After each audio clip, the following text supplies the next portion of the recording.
And welcome back to part 3. Nothing was off-screen on this episode. I simply checked the shop to see if there's any new equipment, and there wasn't. So let's go straight on to the action. Today we're going to be doing the mission Fire Fire, which you can see on the right the price is 600 gil, which we already have plenty. Apparently there's a fire spreading over in Cyril. Cyril? And we earn for it a lot of gil, a sprinkler, which is a quest item, and the Thunder Rod, which is a very good Black Mage's rod for this early on. So we'll take the quest. And it's available for 10 days, that is to say, after we've accepted the quest, we have 10 days to finish the quest or else we fail.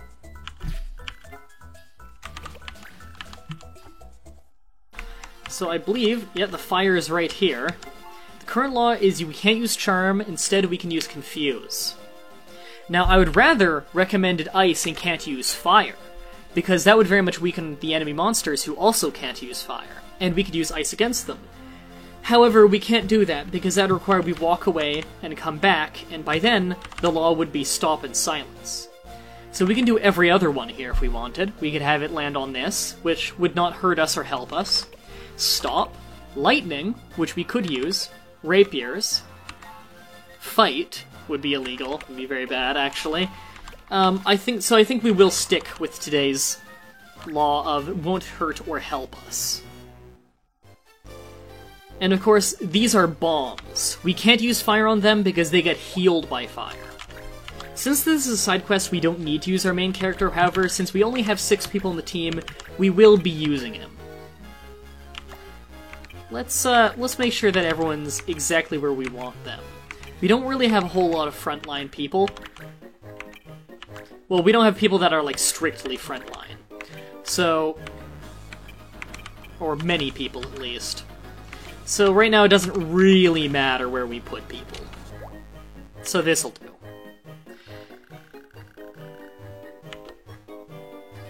Now, there are only 3 of them we have to deal with. I don't believe they use any MP when they attack. Oh no, there are 4 of them.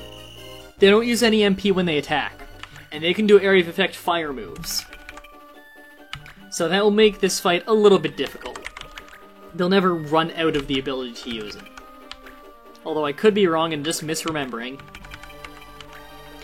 So there isn't much strategy to this fight. This is one of the early fights, and like a lot of the early ones, it's pretty much just wail on them until they die. These guys do have more health than the last people, so this is a more difficult mission, definitely. And these guys do have some ranged attacks, unlike the last ones. All I recommend, really, is use a lot of ice with Mont Blanc. Don't use any fire, of course. Wail on them, try and surround specific ones, and keep them from running away.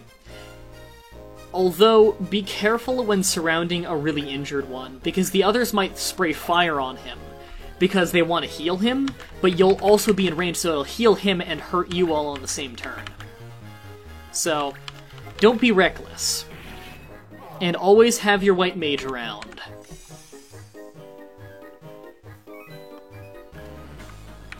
Now, I would like to avoid getting kills with my leader unless I have a golden opportunity. But it's not a big deal if I gain a few levels as a soldier. Now, to gain levels, they have to be doing something in the fight. They only gain their levels through experience in fight. Because... ooh, low chance to hit. Because doing a quest, simply completing a quest, does not net you experience. So you do actually need to participate. Luckily, this does mean that you have more control over who does and does not level up at what classes, because they can still gain aptitude points. Or ability points, even. Aptitude points? Now that I think about it, it's probably ability points. I don't think they've said the exact name. I'm gonna keep calling them aptitude points, because it makes much more sense. Right. So they gain their ability points through completing quests. So that you can do that without even participating in the fight. You just have to be on the quest, dispatched on it. Every once in a while you need to be wary of things like that sometimes I forget about. I forget that there is actual trajectory on the arrows, which means that if someone's right there and I'm firing up, I might just shoot my leader in the back. And here's him using Flame Attack. Bet you I'm gonna get some angry comments on that first video. First 2 videos. Because I've been calling them aptitude points. And job points. I believe they're called job points in the PlayStation one, which is the most recent one that I played through. Or the one I played through most recently. Not the most recent one made, because it was the first one made. And this flame attack is going to be kind of a frustrating move. Now, it looks like that particular one only attacks 1 square, perhaps. However, I do know that they learn ones that are area attacks, if they don't already know it and just aren't using it right now. Luckily, the AI of a lot of the enemies this early on is very, very basic. It's just kind of slugfest. So, they don't really put themselves in very good positions. Those 2 over there will be able to take care of this very easily. Yes, they've got a kill right here. Dodged. Now, my Thief is actually a fairly hardy character because he started as a soldier, so he had soldier-like stats. Now, this could be a kill right here.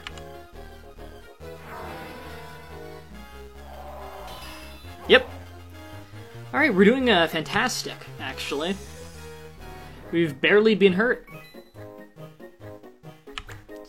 Now, with the White Mage, you might want to just use a Cure spell every turn this early on, just for the sake of experience.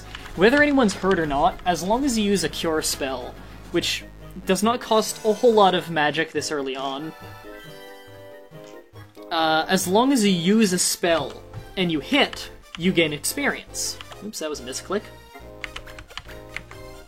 So as long as you use a spell, you're getting experience. And with white magic spells, they don't miss. Any spell that's buffing someone doesn't just miss like that. Because why would you even try and dodge it? So it's a very reliable class to gain levels as is a white mage, or anyone else that can cast buffs. Which is how Mont Blanc is going to get a lot of experience later on. I'm going to be having him also as a time mage, and time mages do buffs and debuffs that have to do with the speed stat. These guys do hit pretty hard for this early on, especially to classes that are non-mage classes, as Flame Attack, being a fire move, damages your resistance, not your physical defense.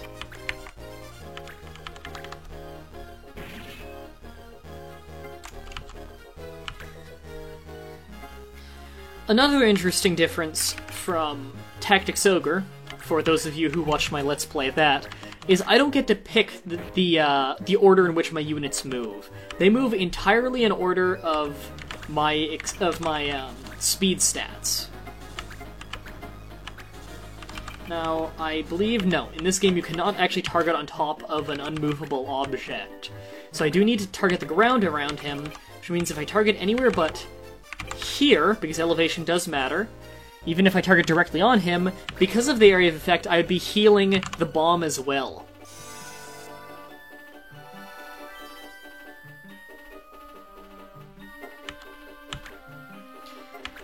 I don't remember exactly, but I do believe that Ogre Battle came after this game. The Ogre Tactics, or whatever they called it exactly. I do believe that this game came first, as this game isn't quite as polished. Graphically, or just interface-wise, it's slightly less polished. Not a huge deal, though. I do think both games are fantastic and done very well. Keep in mind when using these spells against enemies, that their chance to hit is dependent on where the caster is standing in relation to the target, not where you target the spell. So I'm targeting the spell behind him to avoid hitting my own team. However, it's acting as if the spell is coming from in front.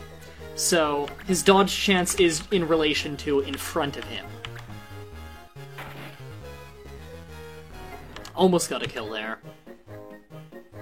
And every once in a while, the judge does have a turn, usually once every full round or two, where he'll just move around the battlefield, and occasionally he'll use a spell to move around all the bodies so they're not in the way, because you can't end a turn where there's a body.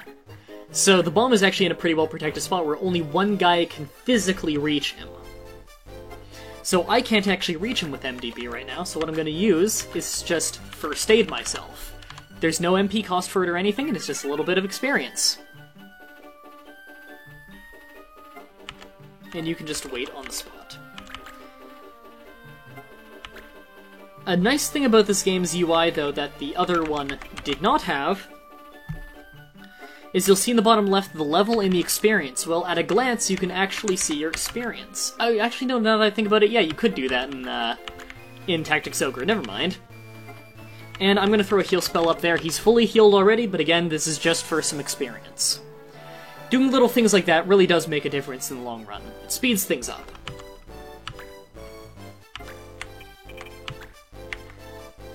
And of course, this is a little too high for the thief to scale. With some spiked boots and as a ninja, he could possibly jump up it. But as it stands right now, he can't. Now this will count as a side attack even though the spell is targeted in front of him, so 75% chance to hit. Chances are the fight is going to be won right here. Yep. Good. 10 experience.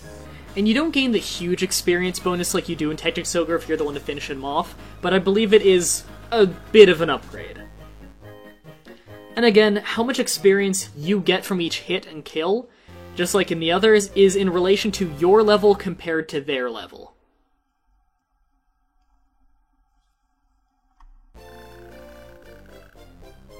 Alright, we got a lot of gil for that one, more than doubled our gil.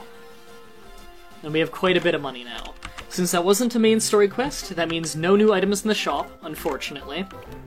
Although we still have a lot of weapons that we can buy, which is very good. We're going to be using that for a lot of early abilities, and we don't have any new abilities mastered yet. We would know because after a quest, anytime you gain your ability points, the game will inform you if you've mastered a new ability so that you can go back and micromanage your abilities and weapons to make sure that you're always learning something. And you do want to be learning things whenever you can with new characters like this who don't have skills mastered and abilities mastered. So, whoops, I didn't mean to go to the shop. So, on the next episode, we're going to be... Any new rumors? 1. Mission items. Yep, we got our first mission item. Now, the sprinkler, I believe, doesn't give us any kind of bonus, it's just required for certain missions. And it gets used up. Each one of these mission items have one use, so keep that in mind. The next one, we do Snow in Lutia. Lutia. I believe that's it. We just need to look after some children as, look out for some children as we go on a picnic with them. We get just as much money as the last one, which is quite a bit, and we get a ninja knife, or a, kokiri, I believe. Kokiri? No, that's not right at all, that's the thing from Zelda. Kunai, a kunai knife, that's it. It's the most basic weapon for the ninja. It teaches them how to throw items and weapons as a weapon. Not a very useful skill, but it's a free item, which I always enjoy. And it looks cool. Although ninja mostly use katanas in this game. Katanas are where they really learn their useful abilities. So that's it for this episode. On the next episode, we're going to be doing another side quest, and then on the episode after that, we are going to do the next main quest, and likely also going to be doing a dispatch mission. So, thank you all for watching, I hope you guys enjoyed, and until next time, have a nice day.